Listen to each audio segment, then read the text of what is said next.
Hi everyone, it is me, Gabrielle here, or Gabrielle Covington here, or Gabrielle the Fighting Saga Tailor, or Tail Tailor.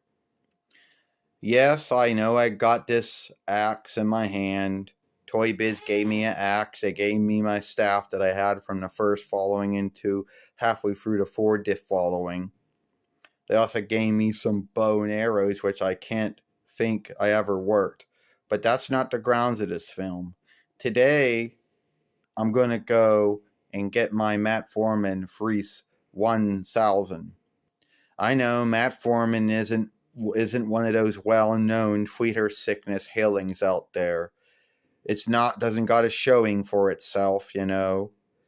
You're going to see a lot of showings for sundry other kinds of Fleeter sickened healing out there that has all kinds of things it can do to you, all kind of things that how can help you and harm you at the same time. You know, talk with your healer if you're taking this and this healing, and if you got this health miss setup or illness or whatever. So where do I go to do this? Well, I go to Giant Eagle or Ephelis Bird, and that's where I get them from. And I know someone out there is going to say, "Oh, you shouldn't say things like that." Yeah, well, so I got Fleeter sickness. I've had it for at least going on 7 years. You know, I'm a kind too. Gabrielle says, I'm going to tell you a saga and tell about what happened to me about 7 years ago. So 7 years ago, I got Fleeter sickness, and it started way early in towards the end, or the middle or the end of the first month of 2007 between FYL. You know, getting up many times a night to take a piss, followed by being hungry all the time, being thirsty all the time, eating way too much, drinking way too much, never having enough might, then getting aches next, followed by bad eyesight. And at the time, all of these would have been signs of Fleethurst sickness starting. But at the time, I didn't want to tell anyone because I thought it was some other illness and that it would pass, because someone had to take time off from work to go take me to the kin healer or take me to the healing house. So it went on for at least going into the 2 diff month. And by the end of the 2 diff month, it was truly bad. Then I was sent to the healing house. Well, the first healing house we went to really didn't have any room for me. Then they had to take me from a healing lorry over to a sky ship, more like a windy bird. And that's the only time I ever fly in one of those things. Then I spent a week in another healing house. A week of getting, poked, 2 weeks of getting reeds read, a week of all kinds of things, going from a bedroom with no bathroom, going to 2 bedrooms with 2 roommates that, one was overcoming some kind of cold, the other one had fleeter sickness, but he had fell off his two-wheeler and wounded himself badly, and when I did get home, I was taking shots, one in the morning, one between meals, and that was for like most of 27 between while.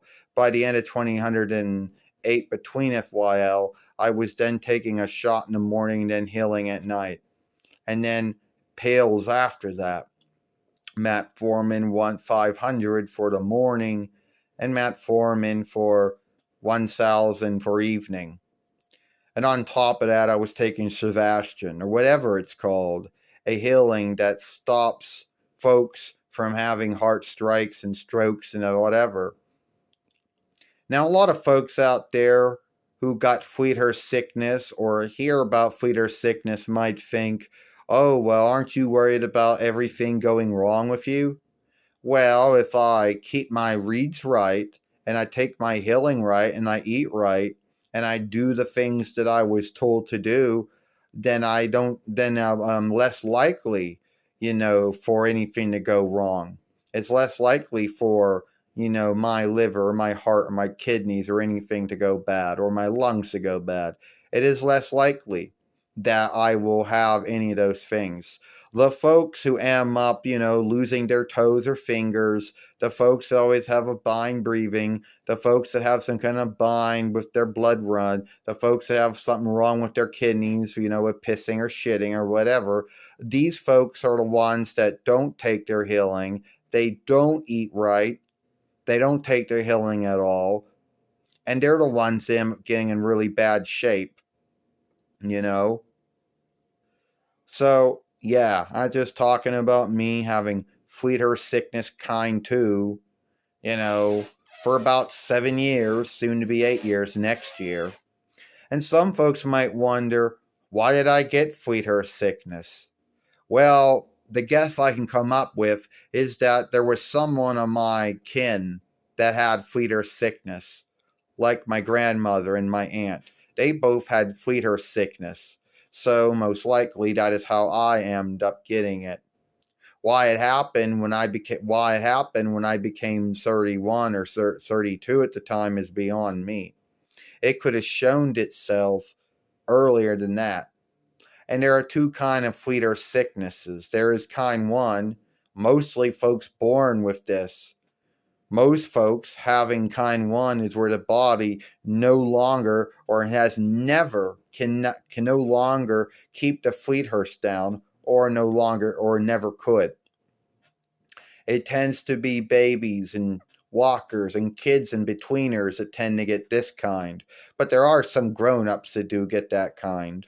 Then there's kind 2, where something gets stuck and the body can't handle all the Fleethurst that it once could. It can still handle it, but it needs help with the healing to help keep it down. But it can still kind of work. Unlike kind 1, where the body no longer does it or never does it. So hopefully I go, today and get my free 1,000, metformin, and hopefully everything will be good. Because I only have like 3 pills left of the 500, and that's it. It isn't like I got 2 cans here. I got 1 can. And I had to, And so before I end this film, yesterday they kept telling me, oh, it's going to be the 6th. Well, no, now it's today. So I'll leave, I guess, after 12 or so. Go there. I'll go and pick it up, and that'll be the end of it. Gabrielle Coveton, and I'll see you later. If you got any other asking things about Fleethurst sickness, kind 1 or kind 2, let me know. And I can kind of answer some of the things about me and my Fleethurst sickness. I can't speak for everyone else when it comes to their Fleethurst sickness. All right, goodbye.